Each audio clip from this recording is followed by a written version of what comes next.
ملاحظہ فرمائیے، یہ کتاب ہے بخاری، اس میں اگلے صفحے میں صفحہ نمبر 760 میں حدیث نمبر 4322 ابو قتادہ فرماتے جنگ حنین ہو رہا تھا، میں نے دیکھا ایک مسلمانوں میں سے ایک آدمی ہے، وہ لڑ رہا ہے ایک مشرک کے ساتھ، اور ایک دوسرا مشرک ہے پیچھے سے، وہ پیچھے سے دوسرا مشرک آ رہا ہے تاکہ وہ خیانت کر کے اس کو قتل کر دے، پیچھے سے اور میں نے اس کو قتل کیا، مسلمانوں کو شکست ہو گئی اور میں بھی مسلمانوں کے ساتھ پیچھے ہٹ گیا، ہم بھاگ گئے۔ پھر سے تم نے کوشش کی حضرت عمر ابن خطاب رضی اللہ تعالی عنہ کی شان کے اندر گستاخی کرنے کی، اور معاذ اللہ ان پر ایک الزام لگا دیا کہ جنگ حنین کے میدان سے حضرت عمر ابن خطاب رضی اللہ تعالی عنہ فرار ہو گئے، اور جبکہ تمہیں یہ معلوم ہونا چاہیے کہ صحابی کے لیے کس معنی کا کون سا ترجمہ کرنا ہے، الفاظ کے کون سے معنی مراد لینے ہیں صحابی کے لیے اور اہل بیت کے لیے، یہ تمہیں علم ہونا چاہیے اگر تم عالم ہو، لیکن تم عالم تو نہیں ہو، تم اعلیٰ قسم کے جاہل ہو جسے یہ نہیں پتا کہ میں نے صحابہ کرام علیہم الرضوان کے لیے کس طرح کے معنی کا انتخاب کرنا ہے۔ تم نے انتخاب کیا ہے وَانْهَزَمَ الْمُسْلِمُونَ، جو بخاری کا جملہ ہے کہ صحابہ کرام علیہم الرضوان فرار ہو گئے، جبکہ وَانْهَزَمَ اگر تم یہ عربی لغت اٹھا کر دیکھتے ہو تو تمہیں پتہ لگتا ہے کہ اس کا معنی صرف فرار ہونا نہیں آتا،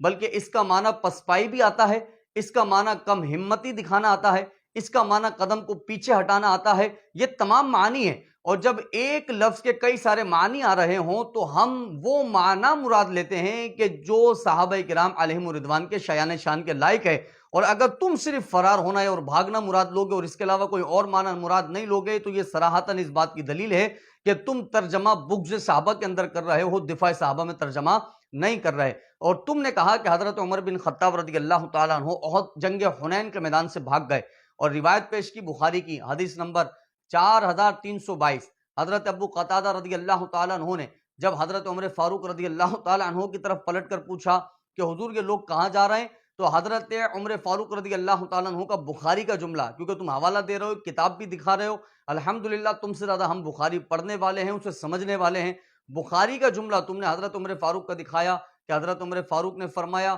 قال امر اللہ، یہی اللہ کا فیصلہ ہے۔ پھر اس کے بعد لوگ تمام کے تمام حضرت محمد رسول اللہ صلی اللہ علیہ وآلہ وسلم کی بارگاہ میں حاضر ہو گئے۔ یہی بخاری ہے، جو کتاب تم نے دکھائی، جو حدیث تم نے دکھائی، وہ حدیث میں بھی دکھا رہا ہوں۔ تم نے کہا کہ حضرت عمر فاروق نے یہ جملہ کہا کہ یہی اللہ کا فیصلہ ہے، اور اس کے بعد حضرت عمر فاروق بھی فرار ہو گئے، تو میں تمہیں اور تمہاری جتنی آنے والی نسلیں ہیں اور تمہارے جتنے چاہنے والے ہیں، جتنے بغض صحابہ رکھنے والے ہیں، ان تمام کو چیلنج کرتا ہوں، حدیث نمبر 4322 سے ذرا یہ ثابت کر کے بتاؤ کہ یہ جو تم نے ترجمہ کیا ہے کہ حضرت عمر فاروق بھی فرار ہو گئے، یہ کون سی عبارت کا ترجمہ ہے، جبکہ یہ پوری بخاری کی حدیث آپ کے سامنے موجود ہے۔ یہاں پر صرف حضرت عمر فاروق کا یہ بات موجود ہے کہ آپ نے فرمایا قال امر اللہ، یہی اللہ کا فیصلہ ہے، یہی اللہ کا حکم ہے، اور پھر اس کے بعد آگے عبارت موجود ہے کہ تمام کے تمام لوگ نبی کریم صلی اللہ علیہ وآلہ وسلم کے پاس جمع ہو گئے، جس میں حضرت عمر فاروق بھی تھے، جس میں حضرت ابو بکر صدیق رضی اللہ عنہما بھی تھے۔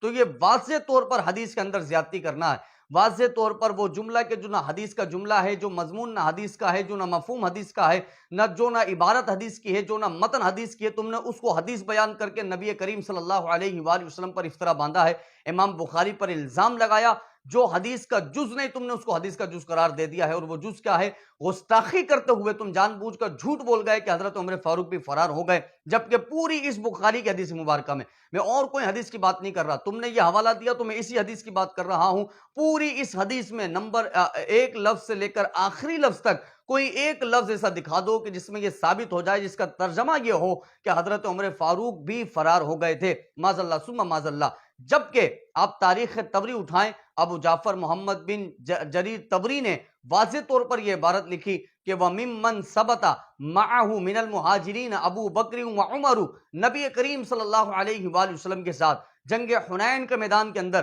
مہاجرین صحابہ میں سے اگر کوئی ثابت قدم تھا، حضور کے ساتھ کھڑا تھا، تو یا تو ابو بکر صدیق تھے یا عمر فاروق تھے۔ فرماتے یہ دونوں صحابہ ثبتا، یہ ثابت قدم تھے، یہ آپ کے سامنے میں حوالہ پیش کر رہا ہوں۔ اور تاریخ الخلفاء میں امام سیوطی رحمۃ اللہ تعالیٰ علیہ نے واضح طور پر یہ عبارت نقل فرمائی ہے کہ حضرت ابو بکر صدیق رضی اللہ تعالیٰ عنہ، حضرت عمر فاروق رضی اللہ تعالیٰ عنہ جنگ حنین کے میدان میں اور جنگ احد کے میدان میں، دونوں میدان کے اندر فرماتے ہیں ثبتا، یہ ثابت قدم رہے، انہوں نے ایک لمحے کے لیے بھی نبی کریم صلی اللہ علیہ وآلہ وسلم کا ساتھ نہیں چھوڑا۔ تو نہ حنین کے میدان میں کبھی حضرت عمر فاروق نے پیٹھ دکھائی، نہ ہی احد کے میدان میں کبھی حضرت عمر فاروق نے پیٹھ دکھائی، اور نہ ہی کسی بھی غزوے میں جہاں رسول اکرم صلی اللہ علیہ وآلہ وسلم موجود ہیں وہاں حضرت عمر فاروق نے پیٹھ دکھائی ہے۔ تو کتب کچھ اور کہتی ہیں اور تمہارا بغض کچھ اور کہتا ہے، اور جان بوجھ کر تم حدیث کے اندر اضافہ کر کے جو حدیث کا جز نہ ہو اس کو حدیث بیان کر کے لوگوں کو گمراہ کرنے کی کوشش کرتے ہو، لیکن تم یہ بھول گئے کہ تمہارا بخاری سے کوئی تعلق نہیں ہے،